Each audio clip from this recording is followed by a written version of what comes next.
اس سطح پہ لے کے جائیں گے جو اس ملک کو جانا چاہیے تھا۔ تو میں آپ کو سب سے پہلے یہ بتا دوں کہ یہ بہت بڑا ایک عظیم خواب تھا پاکستان، یعنی ہم جو علامہ اقبال شاید 500 سال میں اس طرح کا کوئی ذہن نہیں آیا، جو انٹلیکٹ نہیں آیا جو علامہ اقبال کا تھا، تو ان کا یہ ایک بہت بڑا تصور تھا پاکستان کا کہ ہم نے ایک مثالی اسلامی ریاست بننے، اور وہ مدینہ کے ریاست کے اصولوں کے اوپر ہم نے کھڑا کرنا تھا ایک ملک جو دنیا میں مثال بننا تھا کہ اسلام کیا ہے۔ تو یہ بڑی بڑی خواب تھی۔ تو میں آپ سے آج جو آپ سب سے بات کرنا چاہتا ہوں اس کا مقصد کیا ہے؟ اس کا مقصد یہ ہے کہ آپ جو پاکستان کا مستقبل ہے، آپ اپنے اندر جو اللہ نے پوٹینشل دیا ہے، جو آپ کو اللہ نے اشرف المخلوقات بنایا ہے، سب سے عظیم مخلوق، فرشتوں کو کہا تھا کہ انسان کے سامنے جھکو، تو جب شیطان نے پوچھا کہ میں نہیں جھکتا، تو اللہ نے کہا تمہیں بھی، فرشتوں کو بھی نہیں پتا کہ میں نے یہ انسان کو کتنی پاور، صلاحیت دی ہے۔ تو میں یہ چاہتا ہوں کہ آپ آج جو میرا زندگی کا تجربہ ہے اسے سیکھیں کہ اللہ نے آپ کو اتنی طاقت دی ہے کہ آپ قرآن میں جس طرح کہتا ہے فرشتوں سے بھی آپ اوپر جا سکتے ہیں، لیکن یہ ہمارے ہاتھ میں ہے کہ قرآن میں یہ بھی کہتا ہے کہ جب انسان گرتا ہے تو جانوروں سے بھی نیچے چلا جاتا ہے۔ تو ہمارے اوپر ہے کہ ہم کیا پرواز ہماری اوپر جانی ہے، یا ہم نے یہ زمین پہ، جس طرح مولانا رومی کہتے ہیں کہ جب اللہ نے آپ کو پر دیے تو کیوں زمین کے اوپر کیڑے مکوڑوں کی طرح، چونٹیوں کی طرح رینگ رہے ہو۔ دیکھیں، سب سے پہلے میں جب آپ کو بات کرنا چاہتا ہوں وہ یہ کہ میں اپنی مثال سے آپ کو بتانا چاہتا ہوں کہ مجھے اللہ نے بڑا خوش قسمت انسان ہوں کہ جو میں اللہ سے مانگا، جو میں نے زندگی میں محنت کی، وہ اللہ نے مجھے سب کچھ دیا۔ یعنی میں نے زندگی کی ساری اونچ دیکھی ہوئی ہے زندگی کو، جو شاید ہی کسی نے دیکھی ہو۔ تو اگر ذاتی طور پہ جو میں زندگی میں اچیو کرنا چاہتا تھا، اللہ نے وہ مجھے دے دیا۔ میری صرف اب ایک میری خواہش ہے کہ میں اپنے ملک کو وہ ملک بنانا چاہتا ہوں، دیکھنا چاہتا ہوں، جس کو میں نیا پاکستان کہتا ہوں، کہ وہ دراصل اسی واپس جس وجہ سے لاکھوں لوگوں نے قربانیاں دی تھی اور پاکستان بنا تھا، ہم واپس اسی جگہ کے اوپر جائیں، ادھر سے اس خواب کو پھر سے کھڑا کریں کہ وہ مثالی اسلامی ریاست بنائیں، دنیا میں مثال بن جائے، لوگ پاکستان کی مثال دیں کہ یہ ہوتی تھی، یہ ہے وہ ریاست جو ایک مثال بن کے نکلی ہے، جس طرح کہ مدینہ کی ریاست ایک مثال بنی تھی، اور پھر صدیوں تک مسلمانوں نے دنیا کی امامت کی تھی۔ تو سب سے پہلے میں ایک آزاد انسان ہوں۔ آزاد انسان کا کیا مطلب ہوتا ہے؟ کہ میں نے زندگی میں یہ ہمیشہ جو میں نے خواب دیکھی، جو میں بننا چاہتا تھا، میں سمجھتا تھا کہ کوئی چیز ناممکن نہیں ہے۔ میں اپنے آپ کو جو ٹارگٹ سیٹ کرنا چاہتا تھا، جتنا بھی مشکل ہو، میں سمجھتا تھا وہ ناممکن نہیں ہے۔ اور یہ ہوتا ہے آزاد ذہن۔ آزاد ذہن وہ ہوتا ہے جو وہ خواب دیکھتا ہے، وہ سمجھتا ہے وہ وہاں پہنچ سکتا ہے، اور وہ اس لیے پہنچ سکتا ہے کیونکہ اللہ نے ہمارے میں سب میں وہ صلاحیت دی ہے۔ ہم جو بھی خواب دیکھنا چاہتے ہیں، جو پکچر کرنا چاہتے ہیں، ہم وہاں پہنچ سکتے ہیں، کیونکہ اللہ نے جب فرشتوں کو کہا کہ تمہیں نہیں پتا کہ میں نے انسان کو کیا پوٹینشل دیا ہے، تو ہم سب میں پوٹینشل ہے۔ لیکن جب آپ ایک بڑی خواب دیکھتے ہیں تو اور آزاد ذہنی بڑے خواب دیکھتا ہے اور وہ سمجھتا ہے کہ جو بھی دنیا میں میرے سامنے رکاوٹیں آئیں گی میں سب دور کر کے تو میں وہاں پہنچ جاؤں گا. تو میں آپ کو صرف پہلے یہ بتانا چاہتا ہوں کہ یہ جو آپ سب میں اور آپ جتنے بھی دیکھ رہے ہیں آپ سب میں وہ صلاحیت ہے کہ جو بھی آپ سوچتے ہیں میں کرنا چاہتا ہوں زندگی میں وہ آپ کر سکتے ہیں. رکاوٹ کیا آتی ہے؟ سب سے بڑی رکاوٹ یہ آتی ہے بڑی خواب کے اوپر پہنچنے کے لیے خوف، ہارنے کا خوف. اگر میں اس کے پیچھے جاؤں گا، اگر میں فیل ہو گیا تو پھر کیا ہوگا؟ اگر میں وہ بڑی خواب کے پیچھے گیا اور زندگی جان کا خطرہ ہوا تو وہ خوف کی وجہ سے کہ اچھا وہاں میری جان کو خطرہ ہوگا، کئی انسان اپنی خواب کو چھوڑ دیتے ہیں. یا یہ کہ جی میری رسک نہ چلی جائے، یہ کہ میں اچھی بھلی میری نوکری لگی ہوئی ہے، دل تو میرا اس نوکری میں نہیں ہے، کرنا تو میں کچھ اور چاہتا ہوں، لیکن اگر میں ادھر کیا تو یہ میری نوکری نہ چلی جائے. یہ تین سب سے بڑے خوف ہوتے ہیں انسان کے. اور خوف ایک ایسی چیز ہے جو ایک انسان کو اپنے مقصد سے پہنچنے کے لیے روکتا ہے. تو میری ساری زندگی میں بھی خوف تھے. کرکٹ کھیلنے آیا جب میں شروع کیا تو تب ساروں نے مذاق اڑاتے تھے میرا کہ نہیں کھیل سکتا. میرے دو بڑے فرسٹ کزن تھے، وہ میرے سے بہت اچھے تھے، وہ پاکستان کے کرکٹ ٹیسٹ کیپٹنز بن چکے تھے، میں سب سے چھوٹا تھا. تو سب نے کہا نہیں اب تمہارے میں وہ صلاحیت نہیں ہے، تم یہ نہیں کر سکتے. تو ہر راستے کے اوپر دنیا آپ کو کہے گی کہ آپ نہیں کر سکتے. ہر وقت پھر آپ کا مذاق اڑتا تھا. میں جب پہلا میچ کھیلا میں ٹیم سے نکال دیا گیا، لوگوں نے مذاق اڑایا کہ اب یہ ختم ہو گیا. میری اپنی ٹیم مذاق اڑاتی تھی. تو اپنے ذہن میں یہ چیز ڈال دیں جب بھی آپ کوئی بڑا کام کریں گے، جب بڑی خواب کے پیچھے جائیں گے تو سارا وقت لوگ آپ کو کہتے رہیں گے کہ یہ نہیں ہو سکتا، یہ ناممکن ہے. اور دوسری مشکلیں آئیں گی سامنے، مایوسیاں آئیں گی، برے وقت آئیں گے.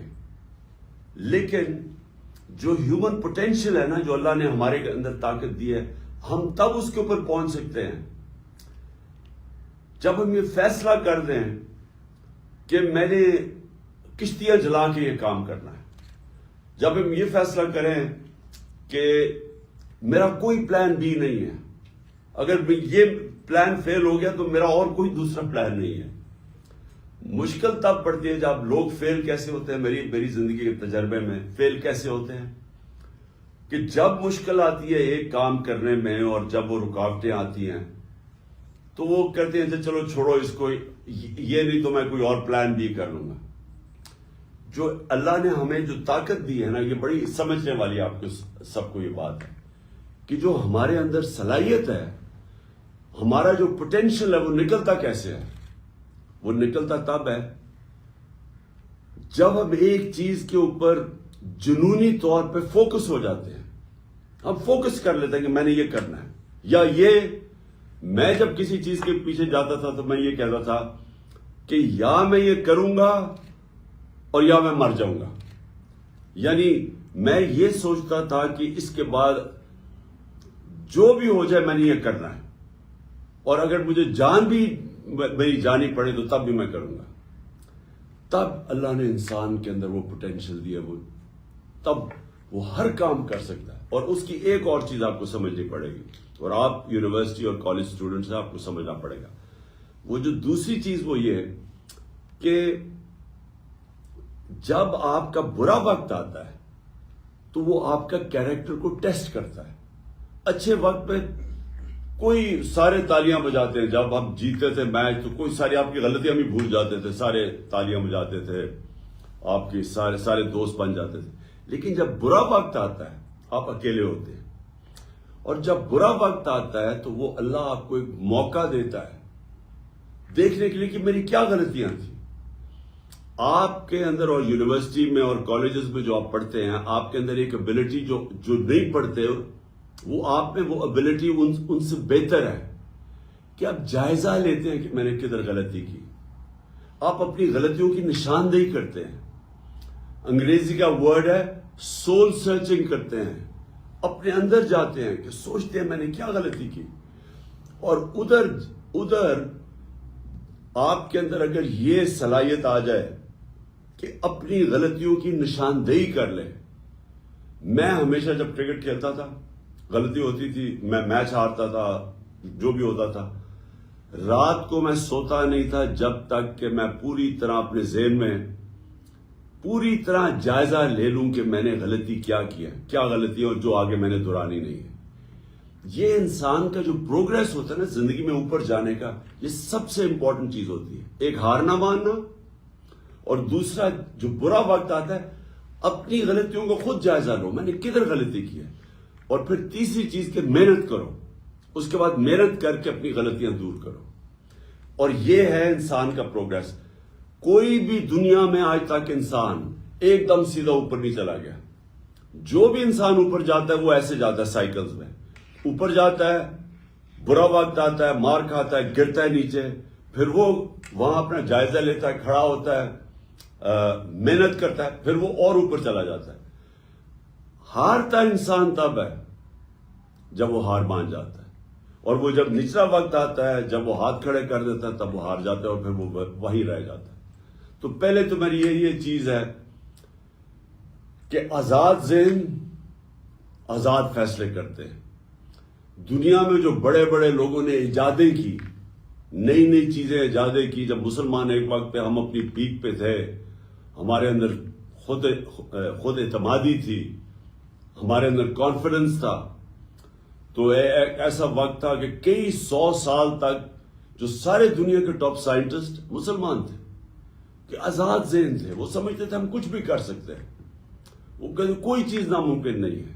اور وہ ذہن پھر نئی چیزیں ایجاد کرتے تھے، اور جو بڑے 100 سال تک مسلمان دنیا کے اندر لیڈ کرتے رہے ایجادوں کے اندر، سائنس کے اندر، جو ویسٹرن سیولائزیشن کے اندر جو ان کی جو رینیسانس آئی، جو یورپ میں رینیسانس تھی، جب انہوں نے آگے بڑھنا شروع کیا تو مسلمانوں نے وہ کئی 100 سال تک وہ گیپ پورا کیا، جبکہ وہ گریک سیولائزیشن اور رومن سے جو بیچ میں گیپ تھا وہ مسلمانوں نے پورا کیا، مسلمان سائنٹسٹ نے.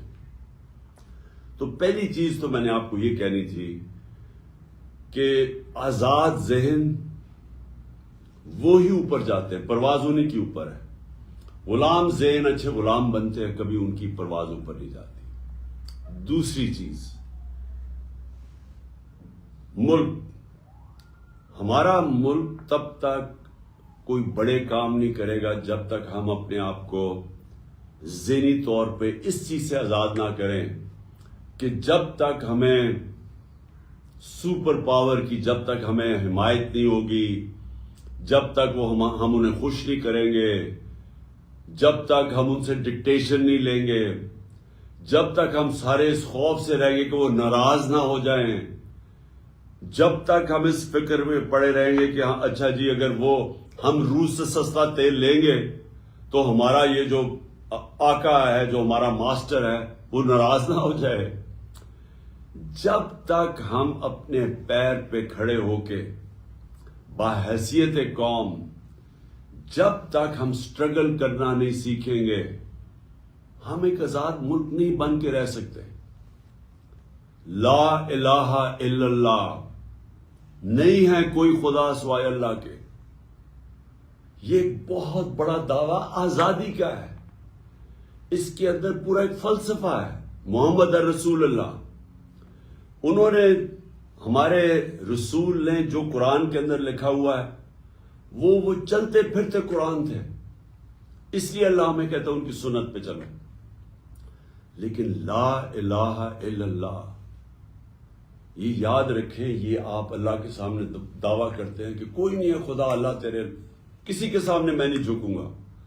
تو جب یہ دعویٰ کر کے کسی سپر پاور کے سامنے ہم جب جھکتے ہیں تو ہم نے جو اللہ سے حلف لیا ہوتا ہے اس سے پیچھے ہٹ جاتے ہیں اور اللہ کی برکت اٹھ جاتی ہے اس قوم سے. جو مدینہ کی ریاست کی میں بار بار اپنی قوم کو کہتا ہوں کہ وہ سیکھو کیا ہوا تھا. وہ دنیا کا تاریخ کا سب سے بڑا انقلاب آیا تھا. یہ ہیومن ہسٹری کے اندر لکھا ہوا ہے کہ 622 اور 632 کے بیچ میں جب ہمارے نبی صلی اللہ علیہ وسلم مدینہ پہنچے اور جب وہ اس دنیا سے تشریف لے کے گئے، ان 10 سالوں کے اندر دنیا بدل گئی. ایک ایسا انقلاب آیا جو کہ تاریخ کا حصہ ہے کہ وہ لوگ جن کی حیثیت کوئی نہیں تھی وہ دنیا کی امامت کی انہوں نے. کہ 625 جنگ بدر 313 لڑنے والے تھے. 11 سال کے بعد رومن ایمپائر، بیزنٹائن ایمپائر، یارموک کی جو جنگ ہوئی تھی، گھٹنے ٹیک گیا مسلمانوں کے سامنے. 11 سالوں کے بعد کہاں 313 رومن ایمپائر کی جو ایک سدرن لیجن تھی وہ 1 لاکھ فوجی تھے اور جدید ہتھیار تھے. اور اس کے اگلے سال جو دوسرا سپر پاور تھی وہ ان کے سامنے گھٹنے ٹیک گیا، جو پرشین ایمپائر تھا. یہ تاریخ کا حصہ ہے. وہ کیا چینج آیا تھا ان لوگوں میں. ہمارے نبی صلی اللہ علیہ وسلم نے ان کے اندر کون سا فکری انقلاب لے کے آئے تھے کہ وہ بالکل انسان، چھوٹے سے انسانوں کو پر لگے اور دنیا کی امامت کی انہوں نے. سب سے پہلے ہوتی ہے خودداری. علامہ اقبال کی جو ساری شاعری، اس کا جو فلسفہ اگر آپ وہ پڑھیں، علامہ اقبال کے بہت پہلو ہیں، لیکن ایک پہلو جو تھا وہ غلام ہندوستان کے مسلمانوں کو جگانے کی کوشش کر رہے تھے. خودداری، یہ ان کی جو ساری کوشش تھی مسلمانوں کو جگانے کی کوشش کر رہے تھے. بتا رہے تھے کہ ایک زمانے میں آپ کیا تھے، شکوہ اور جواب شکوہ، کہ کہاں تھے آپ ایک زمانے میں اور کہاں آپ زمینوں میں پہنچ گئے. یہ آج بھی میں اپنی قوم کو یہ سمجھانا چاہتا ہوں کہ جس وقت ہمارے ملک کے اوپر ذہنی غلام بیٹھے ہوں، جو سارا وقت خوف زدہ ہو کہ جناب ہمیں کوئی ناراض نہ کر دیں اگر ہم سستا تیل لیں گے روس سے، اپنی قوم کی زندگی آسان کریں گے، تو ہمارا جو آقا ہے وہ ناراض نہ ہو جائے، کیونکہ ان کے اربوں ڈالر ادھر پڑے ہوئے ہیں، تو وہ ڈالروں نے ان کو غلام بنا دیا ہے. ہندوستان ان کا اسٹریٹجک ایلائی ہوتے ہوئے سستا تیل لے رہا ہے امریکہ، روس سے 40% کم پہ تیل لے رہا ہے اپنے لوگوں کے لیے. اور ہم یہاں مہنگائی میں پسے ہوئے ہیں کیونکہ ہمارے وہ غلام جو اوپر بیٹھے ہوئے ہیں وہ بیچارے اتنے ڈرتے ہیں کہ وہ جناب جب تک وہ مائے باپ ان کی اجازت دیتا وہ تیل نہیں خریدتے. اور وہ اور بڑی چیزیں ہیں، ہم نے ان کی جنگ میں شرکت کی، ایک دھبکہ پڑا، ایک ٹیلی فون میسج آئی، چاروں شانے چت ہو گئے. ہمارا جو اس وقت کا سربراہ تھا اور اپنے 80,000 لوگوں کی قربانی دی کسی اور کی جنگ میں شرکت کر کے. میں اکیلا لگا رہا، بار بار کہتا رہا کہ یہ بہت بڑا ظلم کر رہے ہیں، کسی کی جنگ میں جا کے اپنا ملک کی تباہی کر رہے ہیں. اور مجھے یہی لوگ، یہی میڈیا میرے پیچھے پڑ گئے کہ جی طالبان خان ہے، جی یہ وہ ہے، یہ پرو دہشت گرد ہے. کیونکہ یہ غلام ہے. میں ایک آزاد انسان ہوں، میں کسی کی غلامی قبول نہیں کرتا. میں لا الہ الا اللہ میرے دل میں ہے. میں نے آج تک کبھی کسی کے سامنے نہیں جھکا، اور میں چاہتا ہوں کہ نہ ہی میری قوم، اور خاص طور پہ آپ جو ملک کا مستقبل ہے، اپنے آپ کو آزاد کر لیں.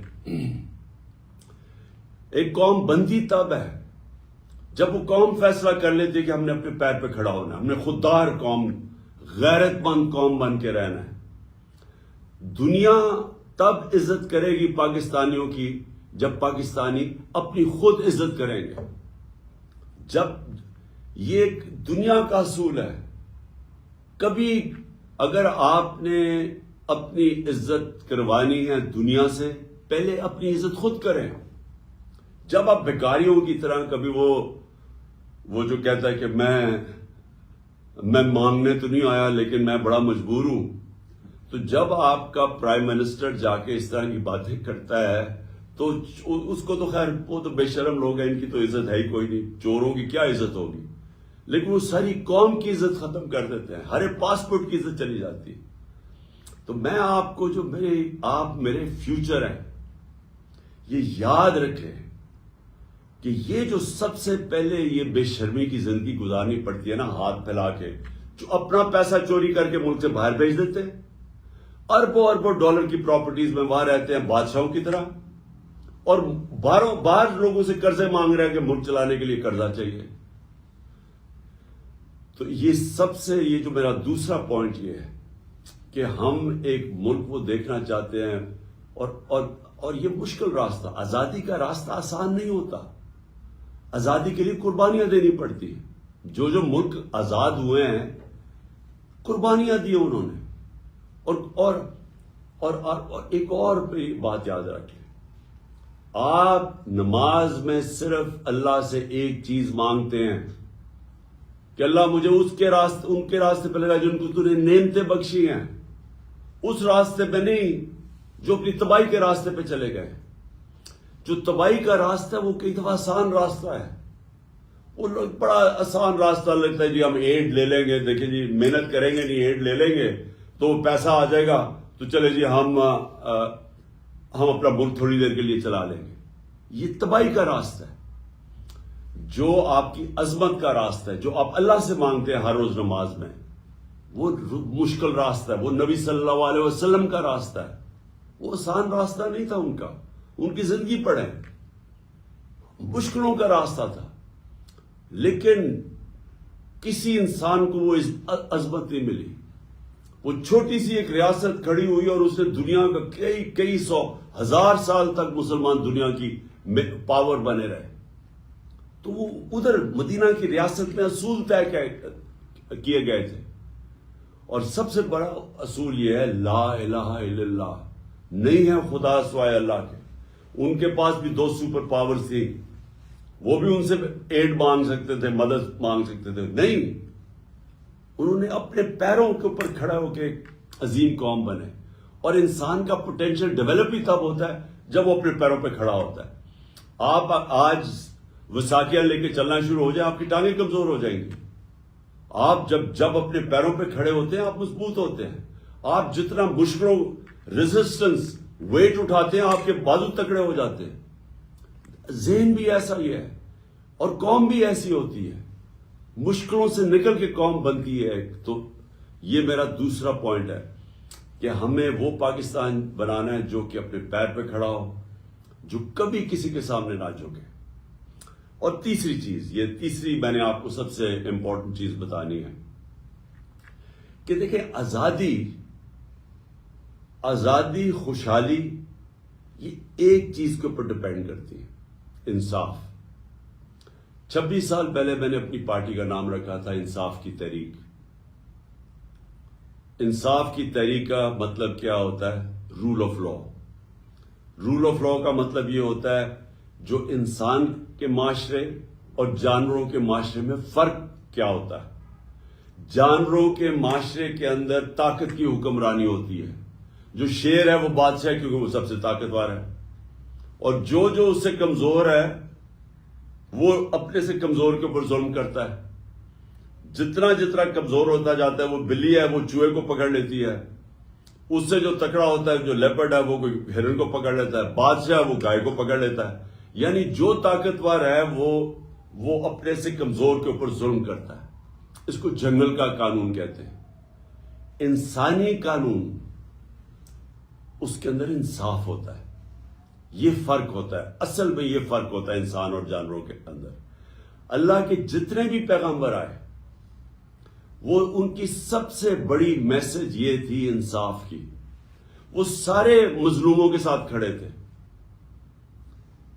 حضرت عیسیٰ ان کے اوپر ایک نئی کتاب نکلی تھی دا زیلٹ, اس میں وہ غریب طبقے کے ساتھ کھڑے تھے, جو رومن امپیریلزم تھی اس کے خلاف کھڑے تھے, جو کہ یہودی جو کلرجی تھی جو ایلیٹ تھی اس کے خلاف کھڑے ہوئے تھے, کیونکہ وہ دباتے تھے کمزوروں کو. ساری دنیا کی تاریخ میں کمزور جتنا معاشرے کے اندر جنگل کا قانون ہوتا ہے اتنا ہی طاقتور کمزور کے اوپر ظلم کرتا ہے، جتنا ہی معاشرے کے اندر انصاف ہوتا ہے وہ معاشرہ وہی اوپر جاتا ہے۔ تو حضرت موسیٰ فرعون کے سامنے کھڑے ہوئے کہ وہ ظلم کر رہا تھا لوگوں کے اوپر، حضرت ابراہیم نمرود کے خلاف کھڑے ہوئے، ہمارے نبی صلی اللہ علیہ وسلم مکہ کے جو کفار تھے ان کی ایلیٹ کے خلاف کھڑے ہوئے، رائے حق ادھر انہوں نے بلند کی۔ تو جو آپ سب کی جو سب سے بڑی ذمہ داری ہے، اب میں آپ کے اسٹوڈنٹ سے بات کر رہا ہوں، آپ کی سب سے بڑی ذمہ داری ہے جو اللہ آپ کو حکم کرتا ہے قرآن میں جہاد کا، جہاد ہے ظلم اور ناانصافی کے سامنے کھڑے ہونا۔ اللہ نے کیوں ہم سب کے اوپر جہاد فرض کیا؟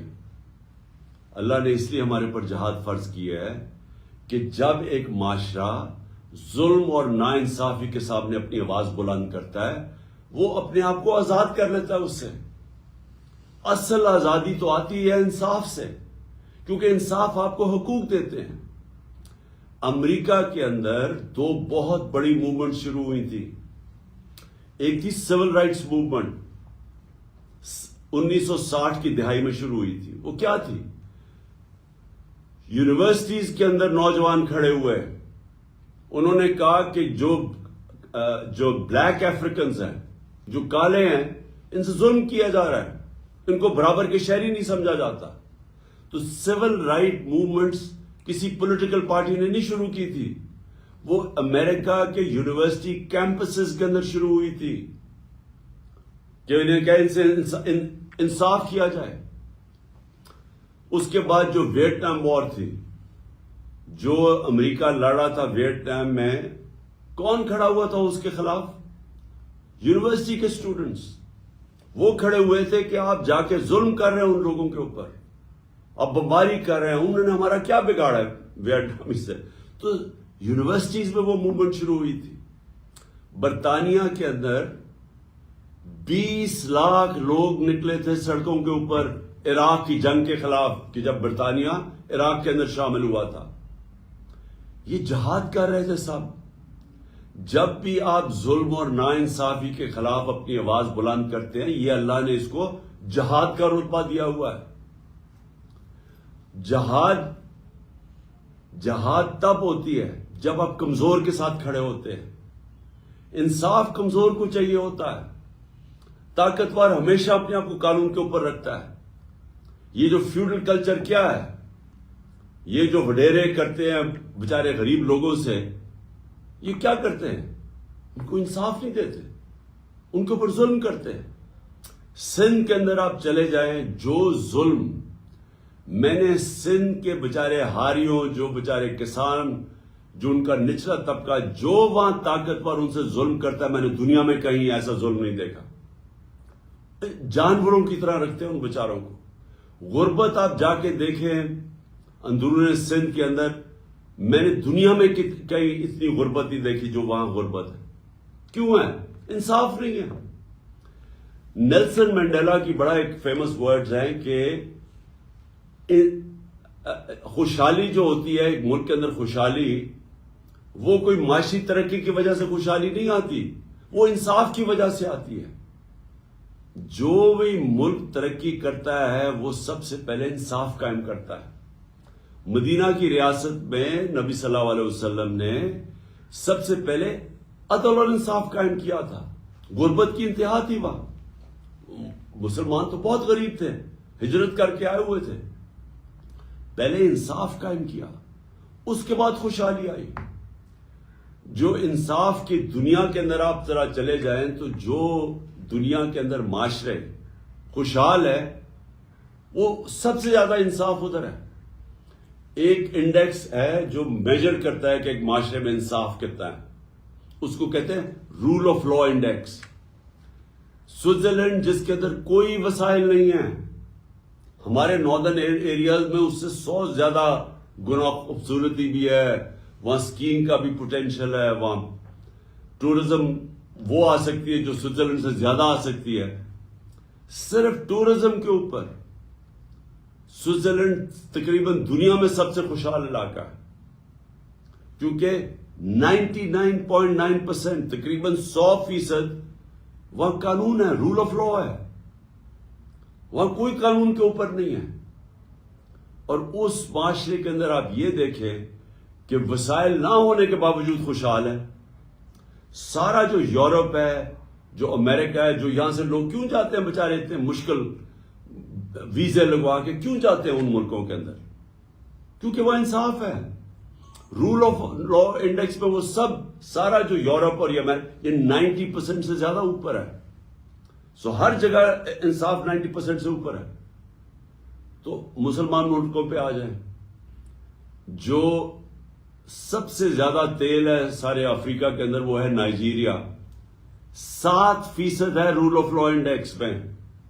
انصاف ہی نہیں ہے تو تیل کے باوجود غربت ہے. ہماری جو مسلمان دنیا ہے, پاکستان دیکھ لیں, ہمارا کیا رول آف لا انڈیکس, ہم 10% بھی نہیں ہیں. اور انصاف پھر سے طاقتور اور کمزور قانون کے سامنے ایک برابر, اس کو انصاف کہتے ہیں. قانون طاقتور اور کمزور میں فرق نہیں کرتا.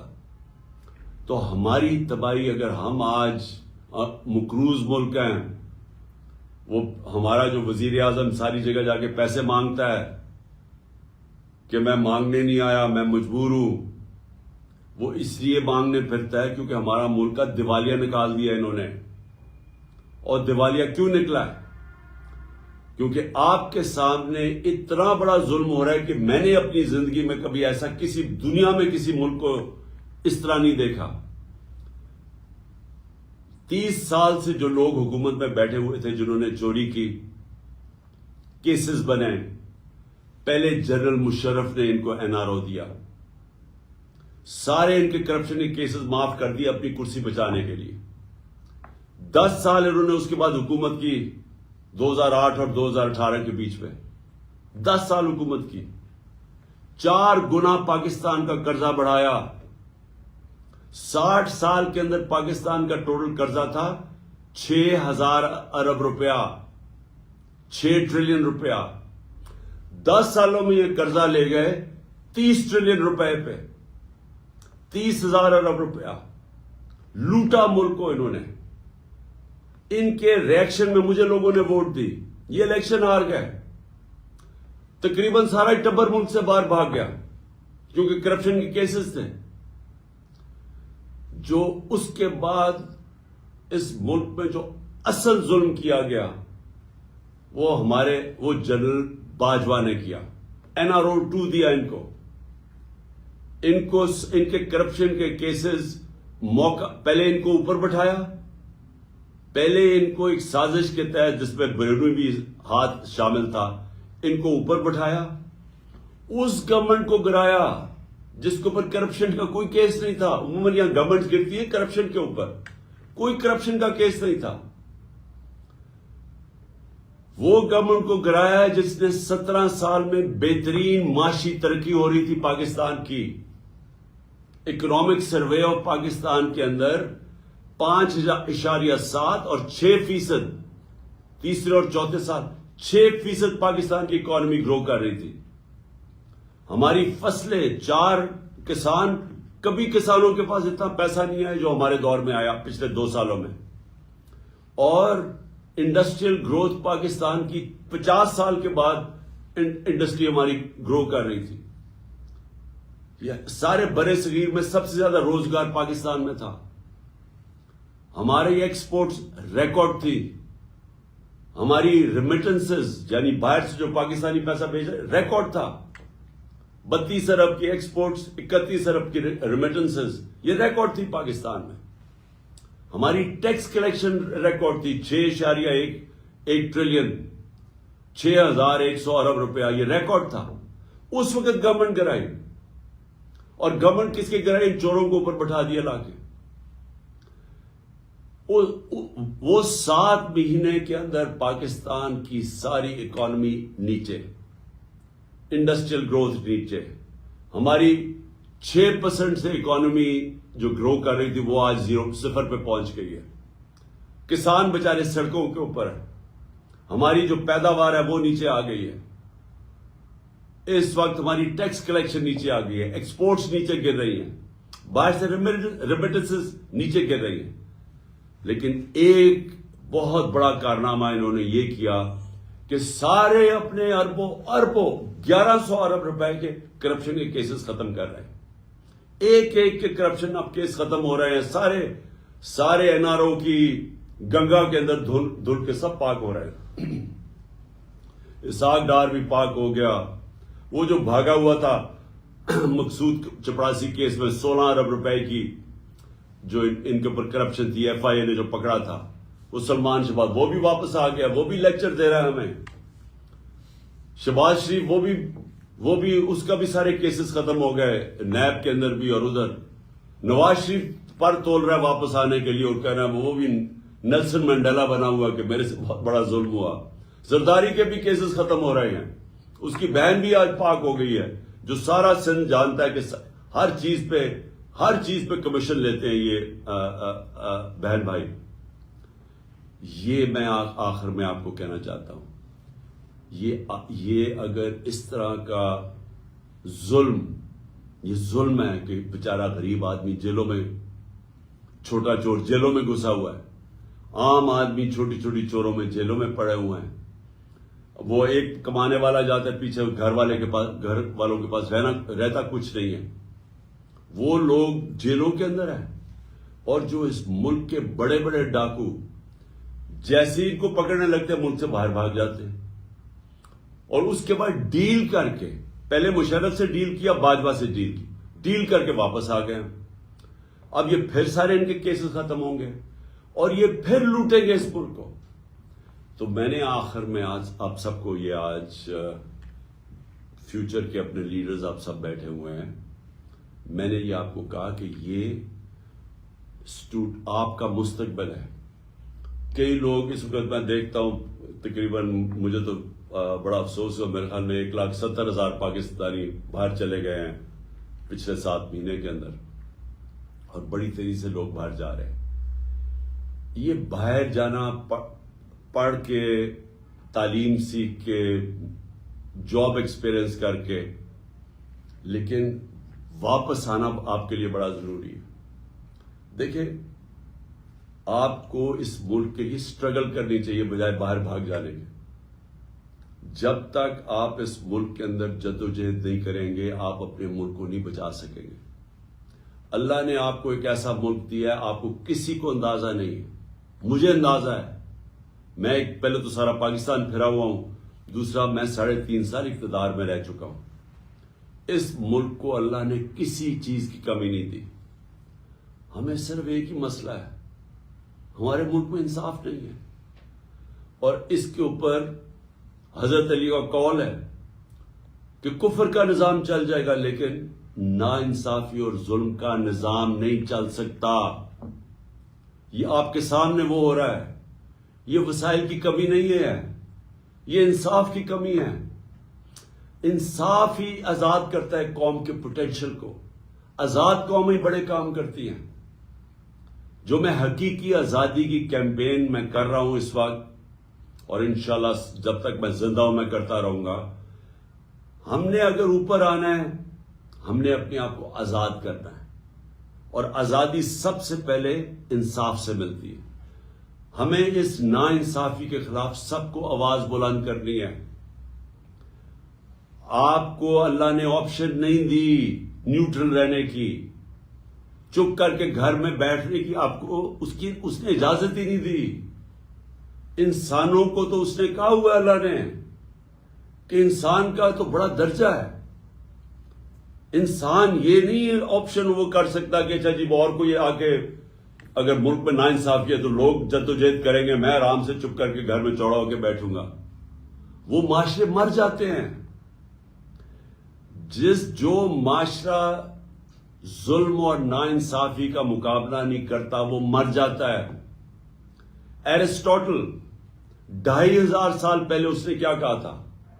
اس نے کہا تھا اگر معاشرہ میں ناانصافی ہوگی سارے شہری نکل کے ظلم کے اور ناانصافی کے خلاف کھڑے ہو جائیں گے، سب شہری کھڑے ہو جائیں گے.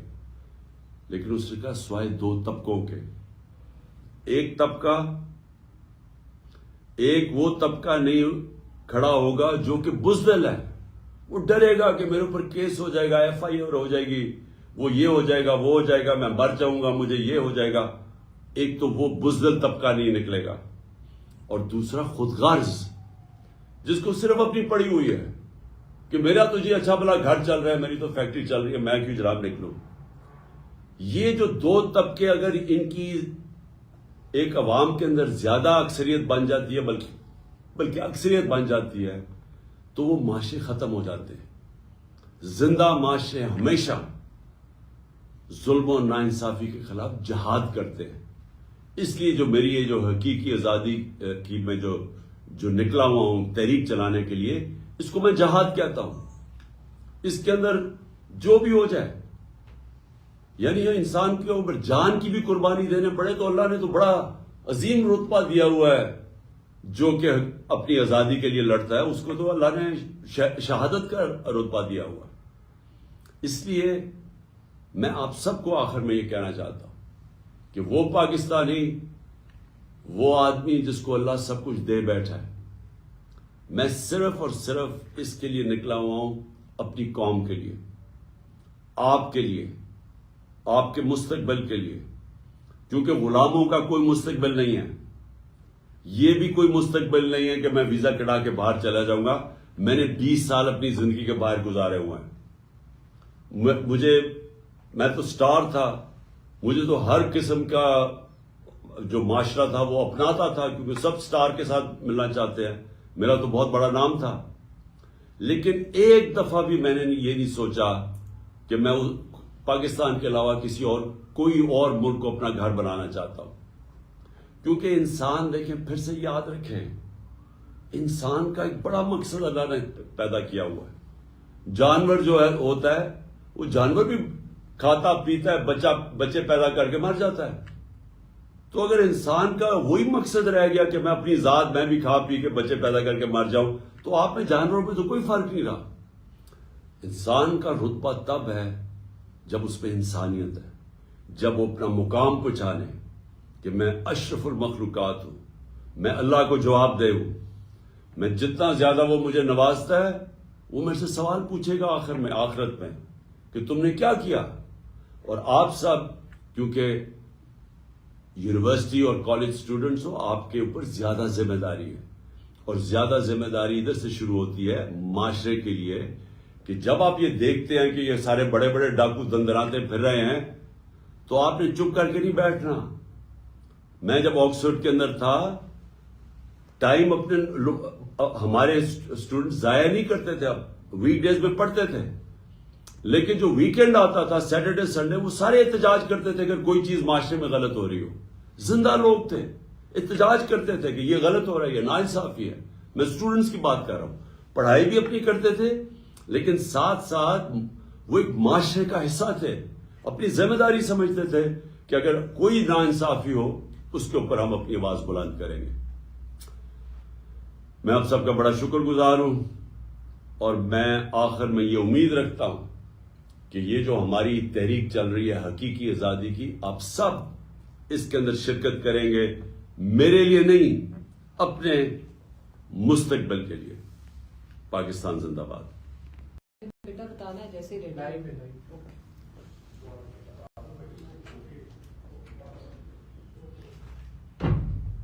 بسم اللہ الرحمن الرحیم. ایاک نعبد و ایاک نستعین. میں اپنے ملک کے مستقبل کے لیڈرز، یونیورسٹیز، کالجز کے جو ہمارے نوجوان ہیں، جن کے اوپر ہم نے امید لگائی ہوئی ہے کہ وہ انشاءاللہ اس ملک کو اس سطح پہ لے کے جائیں گے جو اس ملک کو جانا چاہیے تھا. تو میں آپ کو سب سے پہلے یہ بتا دوں کہ یہ بہت بڑا ایک عظیم خواب تھا پاکستان. یعنی ہم جو علامہ اقبال شاید 500 سال میں اس طرح کا کوئی ذہن نہیں آیا، جو انٹلیکٹ نہیں آیا جو علامہ اقبال کا تھا. تو ان کا یہ ایک بہت بڑا تصور تھا پاکستان کا کہ ہم نے ایک مثالی اسلامی ریاست بننے، اور وہ مدینہ کے ریاست کے اصولوں کے اوپر ہم نے کھڑا کرنا تھا ایک ملک جو دنیا میں مثال بننا تھا کہ اسلام کیا ہے. تو یہ بڑی بڑی خواب تھی. تو میں آپ سے آج جو آپ سب سے بات کرنا چاہتا ہوں اس کا مقصد کیا ہے. اس کا مقصد یہ ہے کہ آپ جو پاکستان کا مستقبل ہے، آپ اپنے اندر جو اللہ نے پوٹینشل دیا ہے، جو آپ کو اللہ نے اشرف المخلوقات بنایا ہے، سب سے عظیم مخلوق، فرشتوں کو کہا تھا کہ انسان کے سامنے جھکو. تو جب شیطان نے پوچھا کہ میں نہیں جھکتا، تو اللہ نے کہا تمہیں بھی، فرشتوں کو بھی نہیں پتا کہ میں نے یہ انسان کو کتنی پاور، صلاحیت دی ہے. تو میں یہ چاہتا ہوں کہ آپ آج جو میرا زندگی کا تجربہ ہے اسے سیکھیں کہ اللہ نے آپ کو اتنی طاقت دی ہے کہ آپ قرآن میں جس طرح کہتا ہے فرشتوں سے بھی آپ اوپر جا سکتے ہیں. لیکن یہ ہمارے ہاتھ میں ہے کہ قرآن میں یہ بھی کہتا ہے کہ جب انسان گرتا ہے تو جانوروں سے بھی نیچے چلا جاتا ہے. تو ہمارے اوپر ہے کہ ہم کیا پرواز ہماری اوپر جانی ہے، یا ہم نے یہ زمین پہ، جس طرح مولانا رومی کہتے ہیں کہ جب اللہ نے آپ کو پر دیے تو کیوں زمین کے اوپر کیڑے مکوڑوں کی طرح، چونٹیوں کی طرح رینگ رہے ہو. دیکھیں، سب سے پہلے میں جو آپ کو بات کرنا چاہتا ہوں وہ یہ کہ میں اپنی مثال سے آپ کو بتانا چاہتا ہوں کہ مجھے اللہ نے بڑا خوش قسمت انسان ہوں کہ جو میں اللہ سے مانگا، جو میں نے زندگی میں محنت کی، وہ اللہ نے مجھے سب کچھ دیا. یعنی میں نے زندگی کی ساری اونچ دیکھی ہوئی ہے زندگی کو، جو شاید ہی کسی نے دیکھی ہو. تو اگر ذاتی طور پہ جو میں زندگی میں اچیو کرنا چاہتا تھا اللہ نے وہ مجھے دے دیا. میری صرف اب ایک میری خواہش ہے کہ میں اپنے ملک کو وہ ملک بنانا چاہتا ہوں، دیکھنا چاہتا ہوں، جس کو میں نیا پاکستان کہتا ہوں، کہ وہ دراصل اسی واپس جس وجہ سے لاکھوں لوگوں نے قربانیاں دی تھی اور پاکستان بنا تھا، ہم واپس اسی جگہ کے اوپر جائیں، ادھر سے اس خواب کو پھر سے کھڑا کریں کہ وہ مثالی اسلامی ریاست بنائیں، دنیا میں مثال بن جائے، لوگ پاکستان کی مثال دیں کہ یہ ہوتی تھی، یہ ہے وہ ریاست جو ایک مثال بن کے نکلی ہے، جس طرح کہ مدینہ کی ریاست ایک مثال بنی تھی اور پھر صدیوں تک مسلمانوں نے دنیا کی امامت کی تھی. تو سب سے پہلے میں ایک آزاد انسان ہوں. آزاد انسان کا کیا مطلب ہوتا ہے کہ میں نے زندگی میں یہ ہمیشہ جو میں نے خواب دیکھی، جو میں بننا چاہتا تھا، میں سمجھتا تھا کہ کوئی چیز ناممکن نہیں ہے. میں اپنے آپ کو جو ٹارگٹ سیٹ کرنا چاہتا تھا، جتنا بھی مشکل ہو، میں سمجھتا تھا وہ ناممکن نہیں ہے. اور یہ ہوتا ہے آزاد ذہن. آزاد ذہن وہ ہوتا ہے جو وہ خواب دیکھتا ہے، وہ سمجھتا ہے وہ وہاں پہنچ سکتا ہے. اور وہ اس لیے پہنچ سکتا ہے کیونکہ اللہ نے ہمارے میں سب میں وہ صلاحیت دی ہے. ہم جو بھی خواب دیکھنا چاہتے ہیں، جو پکچر کرنا چاہتے ہیں، ہم وہاں پہنچ سکتے ہیں. کیونکہ اللہ نے جب فرشتوں کو کہا کہ تمہیں نہیں پتا کہ میں نے انسان کو کیا پوٹینشل دیا ہے، تو ہم سب میں پوٹینشل ہے. لیکن جب آپ ایک بڑی خواب دیکھتے ہیں تو، اور آزاد ذہنی بڑے خواب دیکھتا ہے اور وہ سمجھتا ہے کہ جو بھی چیز جو بھی دنیا میں میرے سامنے رکاوٹیں آئیں گی میں سب دور کر کے تو میں وہاں پہنچ جاؤں گا. تو میں آپ کو صرف پہلے یہ بتانا چاہتا ہوں کہ یہ جو آپ سب میں اور آپ جتنے بھی دیکھ رہے ہیں آپ سب میں وہ صلاحیت ہے کہ جو بھی آپ سوچتے ہیں میں کرنا چاہتا ہوں زندگی میں وہ آپ کر سکتے ہیں. رکاوٹ کیا آتی ہے؟ سب سے بڑی رکاوٹ یہ آتی ہے بڑی خواب کے اوپر پہنچنے کے لیے خوف، ہارنے کا خوف. اگر میں اس کے پیچھے جاؤں گا، اگر میں فیل ہو گیا تو پھر کیا ہوگا؟ اگر میں وہ بڑی خواب کے پیچھے گیا اور زندگی جان کا خطرہ ہوا تو وہ خوف کی وجہ سے کہ اچھا وہاں میری جان کو خطرہ ہوگا، کئی انسان اپنی خواب کو چھوڑ دیتے ہیں. یا یہ کہ جی میری رسک نہ چلی جائے، یہ کہ اگر میں اچھی بلی میری نوکری لگی ہوئی ہے، دل تو میرا اس نوکری میں نہیں ہے، کرنا تو میں کچھ اور چاہتا ہوں، لیکن اگر میں ادھر کیا تو یہ میری نوکری نہ چلی جائے. یہ تین سب سے بڑے خوف ہوتے ہیں انسان کے. اور خوف ایک ایسی چیز ہے جو ایک انسان کو اپنے مقصد سے پہنچنے کے لیے روکتا ہے. تو میری ساری زندگی میں بھی خوف تھے. کرکٹ کھیلنے آیا جب میں شروع کیا تو تب ساروں نے مذاق اڑاتے تھے میرا کہ نہیں کھیل سکتا. میرے دو بڑے فرسٹ کزن تھے، وہ میرے سے بہت اچھے تھے، وہ پاکستان کے کرکٹ ٹیسٹ کیپٹنز بن چکے تھے، میں سب سے چھوٹا تھا. تو سب نے کہا نہیں اب تمہارے میں وہ صلاحیت نہیں ہے، تم یہ نہیں کر سکتے. تو ہر راستے کے اوپر دنیا آپ کو کہے گی کہ یہ آپ نہیں کر سکتے. ہر وقت پھر آپ کا مذاق اڑتا تھا. میں جب پہلا میچ کھیلا میں ٹیم سے نکال دیا گیا، لوگوں نے مذاق اڑایا کہ اب یہ ختم ہو گیا. میری اپنی ٹیم مذاق اڑاتی تھی. تو اپنے ذہن میں یہ چیز ڈال دیں، جب بھی آپ کوئی بڑا کام کریں گے، جب بڑی خواب کے پیچھے جائیں گے تو سارا وقت لوگ آپ کو کہتے رہیں گے کہ یہ نہیں ہو سکتا، یہ ناممکن ہے. اور دوسری مشکلیں آئیں گی سامنے، مایوسیاں آئیں گی، برے وقت آئیں گے. لیکن جو ہیومن پوٹینشیل ہے نا، جو اللہ نے ہمارے اندر طاقت دی ہے، ہم تب اس کے اوپر پہنچ سکتے ہیں جب ہم یہ فیصلہ کر دیں کہ میں نے کشتیاں جلا کے یہ کام کرنا ہے.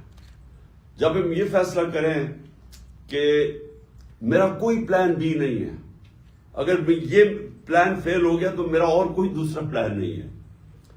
مشکل تب پڑتی ہے جب لوگ فیل کیسے ہوتے ہیں. میری زندگی کے تجربے میں فیل کیسے ہوتے ہیں کہ جب مشکل آتی ہے ایک کام کرنے میں اور جب وہ رکاوٹیں آتی ہیں تو وہ کہتے ہیں چلو چھوڑو اس کو، یہ نہیں تو میں کوئی اور پلان بھی کر لوں گا.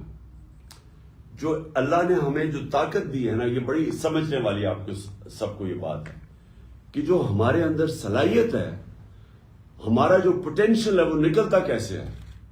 وہ نکلتا تب ہے جب ہم ایک چیز کے اوپر جنونی طور پہ فوکس ہو جاتے ہیں. ہم فوکس کر لیتے ہیں کہ میں نے یہ کرنا ہے. یا یہ میں جب کسی چیز کے پیچھے جاتا تھا تو میں یہ کہتا تھا کہ یا میں یہ کروں گا اور یا میں مر جاؤں گا. یعنی میں یہ سوچتا تھا کہ اس کے بعد جو بھی ہو جائے میں نے یہ کرنا ہے، اور اگر مجھے جان بھی میری جانی پڑے تو تب بھی میں کروں گا. تب اللہ نے انسان کے اندر وہ پوٹینشیل دیا، وہ تب وہ ہر کام کر سکتا ہے. اور اس کی ایک اور چیز آپ کو سمجھنی پڑے گی، اور آپ یونیورسٹی اور کالج اسٹوڈنٹس ہیں، آپ کو سمجھنا پڑے گا. وہ جو دوسری چیز وہ یہ ہے کہ جب آپ کا برا وقت آتا ہے تو وہ آپ کا کیریکٹر کو ٹیسٹ کرتا ہے. اچھے وقت پہ کوئی سارے تالیاں بجاتے ہیں، جب ہم جیتے تھے میچ تو کوئی ساری آپ کی غلطیاں بھی بھول جاتے تھے، سارے تالیاں بجاتے تھے، آپ کی سارے دوست بن جاتے تھے. لیکن جب برا وقت آتا ہے آپ اکیلے ہوتے ہیں، اور جب برا وقت آتا ہے تو وہ اللہ آپ کو ایک موقع دیتا ہے دیکھنے کے لیے کہ میری کیا غلطیاں تھیں. آپ کے اندر اور یونیورسٹی میں اور کالجز میں جو آپ پڑھتے ہیں، آپ کے اندر ایک ابیلٹی جو نہیں پڑھتے وہ آپ میں وہ ابیلٹی ان سے بہتر ہے کہ آپ جائزہ لیتے ہیں کہ میں نے کدھر غلطی کی. آپ اپنی غلطیوں کی نشاندہی کرتے ہیں. انگریزی کا ورڈ ہے سول سرچنگ کرتے ہیں. اپنے اندر جاتے ہیں کہ سوچتے ہیں میں نے کیا غلطی کی. اور ادھر آپ کے اندر اگر یہ صلاحیت آ جائے کہ اپنی غلطیوں کی نشاندہی کر لے. میں ہمیشہ جب کرکٹ کھیلتا تھا غلطی ہوتی تھی, میں میچ ہارتا تھا, جو بھی ہوتا تھا, رات کو میں سوتا نہیں تھا جب تک کہ میں پوری طرح اپنے ذہن میں پوری طرح جائزہ لے لوں کہ میں نے غلطی کیا کیا غلطی اور جو آگے میں نے دہرانی نہیں ہے. یہ انسان کا جو پروگریس ہوتا ہے نا زندگی میں اوپر جانے کا, یہ سب سے امپورٹنٹ چیز ہوتی ہے. ایک ہار نہ ماننا, اور دوسرا جو برا وقت آتا ہے اپنی غلطیوں کو خود جائزہ لو, میں نے کدھر غلطی کی ہے. اور پھر تیسری چیز کہ محنت کرو, اس کے بعد محنت کر کے اپنی غلطیاں دور کرو.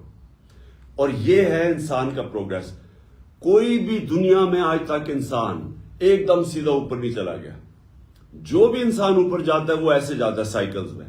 اوپر جاتا ہے, برا وقت آتا ہے, مار کھاتا ہے, گرتا ہے نیچے, پھر وہ وہاں اپنا جائزہ لیتا ہے, کھڑا ہوتا ہے, محنت کرتا ہے, پھر وہ اور اوپر چلا جاتا ہے. ہارتا انسان تب ہے جب وہ ہار مان جاتا ہے, اور وہ جب نچلا وقت آتا ہے, جب وہ ہاتھ کھڑے کر دیتا ہے, تب وہ ہار جاتا ہے اور پھر وہ وہیں رہ جاتا ہے. تو پہلے تو میری یہ چیز ہے کہ آزاد ذہن آزاد فیصلے کرتے ہیں.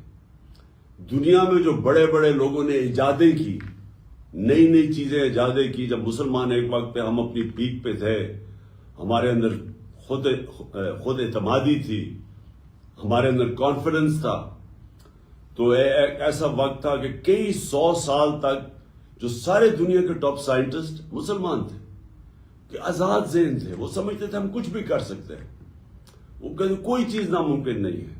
اور وہ ذہن پھر نئی نئی چیزیں ایجاد کرتے تھے, اور جو بڑے 100 سال تک مسلمان دنیا کے اندر لیڈ کرتے رہے ایجادوں کے اندر, سائنس کے اندر, جو ویسٹرن سویلائزیشن کے اندر جو ان کی جو رینیسانس آئی, جو یورپ میں رینیسانس تھی, جب انہوں نے آگے بڑھنا شروع کیا تو مسلمانوں نے وہ کئی 100 سال تک وہ گیپ پورا کیا, جبکہ وہ گریک سویلائزیشن اور رومن سے جو بیچ میں گیپ تھا وہ مسلمانوں نے پورا کیا, مسلمان سائنٹسٹ نے. تو پہلی چیز تو میں نے آپ کو یہ کہنی تھی کہ آزاد ذہن وہی اوپر جاتے ہیں, پرواز انہیں کی اوپر ہے. غلام ذہن اچھے غلام بنتے ہیں, کبھی ان کی پرواز اوپر نہیں جاتی. دوسری چیز, ملک, ہمارا ملک تب تک کوئی بڑے کام نہیں کرے گا جب تک ہم اپنے آپ کو ذہنی طور پہ اس چیز سے آزاد نہ کریں کہ جب تک ہمیں سپر پاور کی, جب تک ہمیں حمایت نہیں ہوگی, جب تک وہ ہم انہیں خوش نہیں کریں گے, جب تک ہم ان سے ڈکٹیشن نہیں لیں گے, جب تک ہم سارے اس خوف سے رہیں گے کہ وہ ناراض نہ ہو جائیں, جب تک ہم اس فکر میں پڑے رہیں گے کہ ہاں اچھا جی اگر وہ ہم روس سے سستا تیل لیں گے تو ہمارا یہ جو آقا ہے, جو ہمارا ماسٹر ہے, وہ ناراض نہ ہو جائے. جب تک ہم اپنے پیر پہ کھڑے ہو کے باحیثیت قوم, جب تک ہم سٹرگل کرنا نہیں سیکھیں گے, ہم ایک آزاد ملک نہیں بن کے رہ سکتے. لا الہ الا اللہ, نہیں ہے کوئی خدا سوائے اللہ کے. یہ ایک بہت بڑا دعویٰ آزادی کا ہے. اس کے اندر پورا ایک فلسفہ ہے. محمد رسول اللہ, انہوں نے, ہمارے رسول نے جو قرآن کے اندر لکھا ہوا ہے وہ چلتے پھرتے قرآن تھے, اس لیے اللہ ہمیں کہتا ہے ان کی سنت پہ چلو. لیکن لا الہ الا اللہ, یہ یاد رکھیں, یہ آپ اللہ کے سامنے دعویٰ کرتے ہیں کہ کوئی نہیں ہے خدا, اللہ تیرے کسی کے سامنے میں نہیں جھکوں گا. تو جب یہ دعویٰ کر کے کسی سپر پاور کے سامنے ہم جب جھکتے ہیں تو ہم نے جو اللہ سے حلف لیا ہوتا ہے اس سے پیچھے ہٹ جاتے ہیں, اور اللہ کی برکت اٹھ جاتی ہے اس قوم سے. جو مدینہ کی ریاست کی میں بار بار اپنی قوم کو کہتا ہوں کہ وہ سیکھو کیا ہوا تھا. وہ دنیا کا تاریخ کا سب سے بڑا انقلاب آیا تھا. یہ ہیومن ہسٹری کے اندر لکھا ہوا ہے کہ 622 اور 632 کے بیچ میں جب ہمارے نبی صلی اللہ علیہ وسلم مدینہ پہنچے اور جب وہ اس دنیا سے تشریف لے کے گئے، ان 10 سالوں کے اندر دنیا بدل گئی. ایک ایسا انقلاب آیا جو کہ تاریخ کا حصہ ہے کہ وہ لوگ جن کی حیثیت کوئی نہیں تھی وہ دنیا کی امامت کی انہوں نے. کہ 625 جنگ بدر 313 لڑنے والے تھے. 11 سال کے بعد رومن ایمپائر، بیزنٹائن ایمپائر، یارمک کی جو جنگ ہوئی تھی، گھٹنے ٹیک گیا مسلمانوں کے سامنے. 11 سالوں کے بعد کہاں 313. رومن ایمپائر کی جو ایک سدرن لیجن تھی وہ 1 لاکھ فوجی تھے اور جدید ہتھیار تھے. اور اس کے اگلے سال جو دوسرا سپر پاور تھی وہ ان کے سامنے گھٹنے ٹیک گیا، جو پرشین ایمپائر تھا. یہ تاریخ کا حصہ ہے. وہ کیا چینج آیا تھا ان لوگوں میں. ہمارے نبی صلی اللہ علیہ وسلم نے ان کے اندر کون سا فکری انقلاب لے کے آئے تھے کہ وہ بالکل انسان، چھوٹے سے انسانوں کو پر لگے اور دنیا کی امامت کی انہوں نے. سب سے پہلے ہوتی ہے خودداری. علامہ اقبال کی جو ساری شاعری، اس کا جو فلسفہ اگر آپ وہ پڑھیں، علامہ اقبال کے بہت پہلو ہیں، لیکن ایک پہلو جو تھا وہ غلام ہندوستان کے مسلمانوں کو جگانے کی کوشش کر رہے تھے. خودداری، یہ ان کی جو ساری کوشش تھی مسلمانوں کو جگانے کی کوشش کر رہے تھے. بتا رہے تھے کہ ایک زمانے میں آپ کیا تھے، شکوہ اور جواب شکوہ، کہ کہاں تھے آپ ایک زمانے میں اور کہاں آپ زمینوں میں پہنچ گئے. یہ آج بھی میں اپنی قوم کو یہ سمجھانا چاہتا ہوں کہ جس وقت ہمارے ملک کے اوپر ذہنی غلام بیٹھے ہوں، جو سارا وقت خوف زدہ ہو کہ جناب ہمیں کوئی ناراض نہ کر دیں اگر ہم سستا تیل لیں گے روس سے، اپنی قوم کی زندگی آسان کریں گے، تو ہمارا جو آقا ہے وہ ناراض نہ ہو جائے، کیونکہ ان کے اربوں ڈالر ادھر پڑے ہوئے ہیں، تو وہ ڈالروں نے ان کو غلام بنا دیا ہے. ہندوستان ان کا اسٹریٹجک ایلائی ہوتے ہوئے سستا تیل لے رہا ہے امریکہ، روس سے 40% کم پہ تیل لے رہا ہے اپنے لوگوں کے لیے. اور ہم یہاں مہنگائی میں پسے ہوئے ہیں کیونکہ ہمارے وہ غلام جو اوپر بیٹھے ہوئے ہیں وہ بیچارے اتنے ڈرتے ہیں کہ وہ جناب جب تک وہ مائے باپ ان کی اجازت نہیں دیتا وہ تیل نہیں خریدتے. اور وہ اور بڑی چیزیں ہیں، ہم نے ان کی جنگ میں شرکت کی. ایک دھبکا پڑا، ایک ٹیلی فون میسج آئی، چاروں شانے چت ہو گئے ہمارا جو اس وقت کا سربراہ تھا، اور اپنے 80,000 لوگوں کی قربانی دی کسی اور کی جنگ میں شرکت کر کے. میں اکیلا لگا رہا، بار بار کہتا رہا کہ یہ بہت بڑا ظلم کر رہے ہیں، کسی کی جنگ میں جا کے اپنا ملک کی تباہی کر رہے ہیں. اور مجھے یہی لوگ، یہی میڈیا میرے پیچھے پڑ گئے کہ جی طالبان خان ہے، جی یہ وہ ہے، یہ پرو دہشت گرد ہے. کیونکہ یہ غلام ہے. میں ایک آزاد انسان ہوں، میں کسی کی غلامی قبول نہیں کرتا. میں لا الہ الا اللہ میرے دل میں ہے. میں نے آج تک کبھی کسی کے سامنے نہیں جھکا، اور میں چاہتا ہوں کہ نہ ہی میری قوم، اور خاص طور پہ آپ جو ملک کا مستقبل ہے، اپنے آپ کو آزاد کر لیں. ایک قوم بنتی تب ہے جب وہ قوم فیصلہ کر لیتی کہ ہم نے اپنے پیر پہ کھڑا ہونا. ہم نے خوددار قوم